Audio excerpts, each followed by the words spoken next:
തമിഴ്നാട്ടിലേക്ക് പോകുമ്പോൾ അവിടെയും ചില ശ്രദ്ധേയമായ രാഷ്ട്രീയ നീക്കങ്ങൾ സംഭവിക്കുന്നു എന്നുള്ളതാണ്. അവിടെ നമുക്കറിയാം, പാർട്ടികൾക്ക് യാതൊരു പഞ്ഞവുമില്ലാത്ത നാടായി തമിഴ്നാട് മാറിയിട്ടുണ്ട്.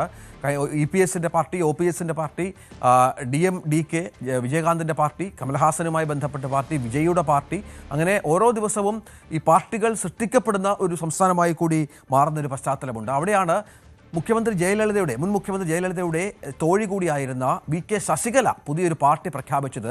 പക്ഷേ ഈ പാർട്ടിക്ക് പേരിട്ടിട്ടില്ല. കൊടിയടക്കം കഴിഞ്ഞ ദിവസം നടന്ന ചടങ്ങിൽ ശശികല മുന്നോട്ട് വച്ചിരുന്നു. ശശികല ഉൾപ്പെടുന്ന തേവർ സമുദായത്തിൻ്റെ ശക്തി കേന്ദ്രമായ രാമനാഥപുരത്തെ പശുംപൊന്നിൽ ജയലളിത ജന്മവാർഷിക സമ്മേളനത്തിലാണ് പ്രഖ്യാപനം നടത്തിയത്. പാർട്ടി കൊടിയും അവർ പുറത്തിറക്കി. കറുപ്പ്, വെള്ള, ചുവപ്പ് എന്നീ നിറങ്ങളിലുള്ള കൊടിയിൽ ആണ് അണ്ണാദുരയുടെയും MGRൻ്റെയും ജയലളിതയുടെയും മറ്റും ചിത്രങ്ങളുണ്ട്. നമ്മൾ പുതിയൊരു രാഷ്ട്രീയ അധ്യായത്തിന് സാക്ഷ്യം വഹിക്കാൻ പോവുകയാണ്, ഞങ്ങൾ പുതിയൊരു പാർട്ടി രൂപീകരിക്കാൻ പോകുന്നുവെന്നാണ് ശശികല ഇതുമായി ബന്ധപ്പെട്ട് പറഞ്ഞു വെക്കുന്ന പശ്ചാത്തലം ഉണ്ടാകുന്നത്. സാധാരണക്കാർക്ക് വേണ്ടിയുള്ള പാർട്ടി ആയിരിക്കുമെന്ന് പറയുന്നു. വളരെ പ്രധാനപ്പെട്ട രാഷ്ട്രീയ നീക്കമാണ്. പക്ഷേ ഇവർ ആർക്കൊപ്പം പ്രവർത്തിക്കും? ഒറ്റയ്ക്ക് ഇലക്ഷനിൽ മത്സരിക്കുക എന്നുള്ളത് തൽക്കാലം തമിഴ്നാട് രാഷ്ട്രീയത്തിൽ സാധ്യമല്ലല്ലോ. ആർക്കൊപ്പമാകുമെന്ന കാര്യത്തിൽ എന്തെങ്കിലും വ്യക്തതയുണ്ടോ?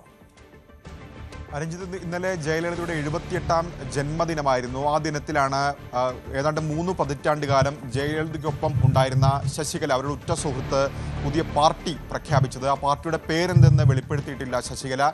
പതാക അനാച്ഛാദനം ചെയ്തു.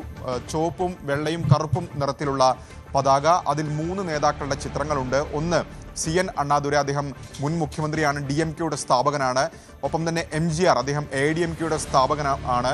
അതിനുശേഷം ജയലളിത മുൻ മുഖ്യമന്ത്രി. അങ്ങനെ 3 നേതാക്കൾ, അവർ ഉയർത്തിപ്പിടിച്ച പാരമ്പര്യം, ദ്രാവിഡ രാഷ്ട്രീയം മുന്നോട്ട് വയ്ക്കുന്നു എന്നാണ് ശശികല പ്രഖ്യാപിച്ചിരിക്കുന്നത്. തീർച്ചയായും ശശികലയുടെ ഈ നീക്കം തെരഞ്ഞെടുപ്പ് ലക്ഷ്യമിട്ടുള്ളതാണ്. രാഷ്ട്രീയത്തിൽ സജീവമാകാൻ വീണ്ടും 2ാം വരവ് എന്ന് തന്നെ പറയാം. കാരണം ജയലളിതയുടെ മരണശേഷം 2016-ൽ ആ പാർട്ടിയുടെ നിയന്ത്രണം ശശികലയ്ക്കായിരുന്നു. പക്ഷേ അനധികൃത സ്വത്ത് സമ്പാദന കേസിൽ ശിക്ഷിക്കപ്പെട്ടതിനെ തുടർന്ന് ജയിലിൽ പോവുകയും പിന്നീട് രാഷ്ട്രീയ സമവാക്യം ഒക്കെ തന്നെ മാറുകയും ചെയ്തു. ആദ്യം O പനീർസെൽവം മുഖ്യമന്ത്രിയായി, അതിനുശേഷം ഈ രണ്ടുപേരും ഒന്നിക്കുകയും പിന്നീട് എടപ്പാടി പളനിസ്വാമി മുഖ്യമന്ത്രിയാവുകയും ചെയ്തത് കണ്ടു. ഇപ്പോൾ പൂർണ്ണമായും OPS പാർട്ടിക്ക് പുറത്തായി. പാർട്ടിയുടെ പൂർണ്ണ നിയന്ത്രണം എടപ്പാടിയിൽ കയ്യിലാണ്. എടപ്പാടിക്കെതിരെ കടുത്ത വിമർശനം ഇന്നലെ ഉന്നയിക്കുകയും ചെയ്തിട്ടുണ്ട് ശശികല. പ്രത്യേകിച്ച് താൻ ജയിലിലായിരിക്കുമ്പോൾ പോലും തന്നെ വേട്ടയാടിയെന്നടക്കമുള്ള ഗുരുതര ആരോപണം ശശികല ഉന്നയിക്കുകയും ചെയ്തിട്ടുണ്ട്.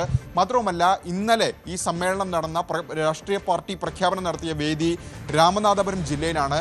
അത് സ്വാഭാവികമായും തേവർ സമുദായത്തിന് വലിയ സ്വാധീനമുള്ള ജില്ലയാണ്. പ്രത്യേകിച്ച് ശശികല തേവർ സമുദായ അംഗമാണ്.